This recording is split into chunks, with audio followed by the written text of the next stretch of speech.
सब व्रतों में सर्वश्रेष्ठ श्री एकादशी व्रत है।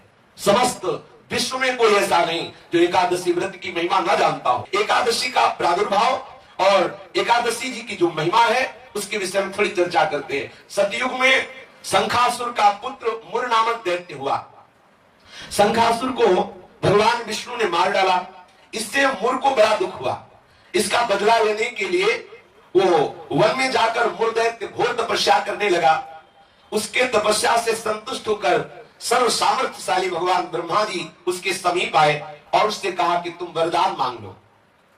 यह सुनकर मुर दैत्य बोला कि हे वरदाता नाथ, देवता, दैत्य, मुनि, मनुष्य, शिव, विष्णु और बड़े बड़े लोकपाल, दिक्पाल, जहां तक आपकी सृष्टि है, मुझे कोई समर में ना जीत सके ना कोई मार सके, ऐसा वरदान दीजिए।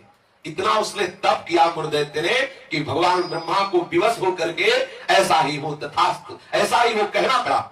अब ब्रह्मा जी ऐसा कह करके अपने लोक को चले गए।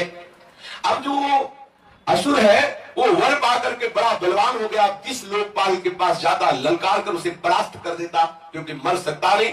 ब्रह्मा जी ने ऐसा वर दिया है। लोकपालों को जीतकर समस्त लोकों पर अपना उसने अधिकार कर लिया और समस्त लोकपालों के पद पर वो दैत्यों को नियुक्त करता। दैत्य सदैव विपरीत भावना वाले समस्त ब्राह्मणों को, भक्तों को, गाय को, ऐसे सब संतों को सताना, मारना, काटना, महान अत्याचार मुर दैत्य के द्वारा फैल गया। दुखी होकर के समस्त देवता भगवान शंकर जी के पास गए। भगवान शंकर जी सबको आश्वासन दिए, क्योंकि वो कल्याण स्वरूप है। जब जब कोई भारी विपत्ति पड़ती है तो समस्त देवता महादेव जी के पास जाते, फिर महादेव जी उपाय बताते। जैसे समुद्र मंथन के समय हलाहल विष निकला तो किसी भी देवता की ताकत नहीं कि चख सके। महादेव जी के पास गए और प्रार्थना की तो आज भी भगवान शिव को नीलकंठ कहा जाता है, उसे धारण करते हैं। यद्यपि इनकी सेवा है सृष्टि का संहार करना, पर सृष्टि की रक्षा जहां कोई नहीं कर पाता वहां ये करने के लिए बुलाए जाते। हलाहल विष पीने के लिए किसे बुलाया गया? इन्हीं को तो बुलाया गया। सब देवताओं ने भगवान शंकर से कहा हमारी रक्षा करो। भगवान शंकर ने आश्वासन दिया और स्वयं देवताओं ने अपने पार्षदों के सहित युद्ध के लिए ललकारा। मुर दैत्य ने बहुत भयंकर युद्ध किया, लेकिन युद्ध में विजय मुर दैत्य की हुई, क्योंकि आशीर्वाद है भगवान ब्रह्मा जी का। अब देवताओं ने देखा दैत्यों की तो प्रबल सेना बढ़ती चली आ रही है।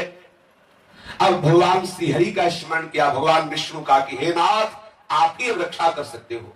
भगवान श्री विष्णु जी ने सुदर्शन चक्र का स्मरण किया और मुर दैत्य पर प्रहार किया, पर ब्रह्मा जी के वरदान प्राप्त होने के कारण भगवान के प्रिय पार्षद सुदर्शन ने उसको ऐसे घूमकर परिक्रमा करते हुए आकर भगवान के हाथ पर विराजमान हो गए, क्योंकि ब्रह्मा जी भगवान श्री हरि के ही अंश से प्रकट हुए। वरदान की मर्यादा रखने के लिए सुदर्शन चक्र जी समीप से जाकर वापस आ गए, लेकिन मुर दैत्य को मारा नहीं। अब तो हाहाकार मच गया कि अब ये प्रलयंकारी दैत्य जब भगवान शिव के वश में नहीं हुआ, बड़े बड़े लोकपालों को अपने अधीन कर लिया और भगवान विष्णु का सुदर्शन चक्र भी वापस हो गया, अब क्या होगा?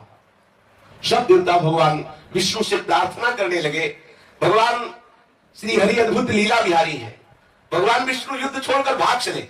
मुर दैत्य ने देखा कि सबका मुखिया तो भाग पड़ा, इसको हम जिंदा छोड़ेंगे नहीं। वो गदा लेकर भगवान का पीछा किया। मुर दैत्य ने भगवान भागकर बद्रिका आश्रम में गए और एक बड़ी ही गहरी एकांतिक गुफा में जा छिपे और अत्यंत श्रमित हुए निद्रावश से प्रतीत होने लगे।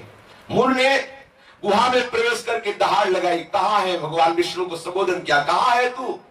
उसी समय भगवान के हृदय से एक दिव्य शक्ति प्रकट हुई और वो शक्ति कन्या के रूप में प्रकट होकर अपने परम तेज एवं दिव्य आयुधों से एक क्षण में मुर दैत्य को मार गिराया। क्षण में दैत्य को मार गिराया। भगवान विष्णु के हृदय से एक दिव्य शक्ति प्रकट हुई जिसने कन्या रूप धारण किया और अपने दिव्य शक्ति से उस मुर दैत्य को क्षण मात्र में सेना से नाश कर दिया। उसी समय देवताओं ने पुष्पों की वर्षा की और उस देवी की स्तुति की। स्तुति सुनकर श्री भगवान जग गए। भगवान विष्णु ने देवताओं से कहा तुम किसकी स्तुति कर रहे हो, क्या हुआ? बोले प्रभु आपके हृदय से कन्या प्रकट हुई और इसने सब दैत्यों का नाश कर दिया और मुर दैत्य को भी मार दिया। भगवान ने कहा कि ये कन्या जो हमारे हृदय से प्रकट हुई ये एकादश तिथि को प्रकट हुई, 11 को, इसीलिए इस कन्या का नाम होगा एकादशी। और हे एकादशी तुम अष्ट सिद्धियों और 9 निधियों की स्वामिनी होगी। तुम में इतनी सामर्थ्य होगी कि जो तुम्हारा व्रत रखेंगे उनके चरणों में मोक्ष लुटेगा। एकादशी का महत्व है उसके चरणों में सर्वपाप प्रशमनम पुण्यमात्यंतिकम तथा गोविंद स्मारणम मेकादश्यामुपोषणम। जो एकादशी का उपवास करेगा वो निष्पाप हो जाएगा। जो एकादशी का उपवास करेगा वो बड़ा पुण्यात्मा होगा। जो एकादशी का उपवास करेगा उसे गोविंद के चरणारविंद की भक्ति प्राप्त होगी। श्री भगवान विष्णु ने कहा जो तुम्हारा व्रत करेगा वो चाहे स्त्री हो चाहे पुरुष हो, वो जो कामना करेगा उस कामना की पूर्ति हो जाएगी। यदि कोई कामना नहीं करेगा तो मेरी भक्ति प्राप्त हो जाएगी।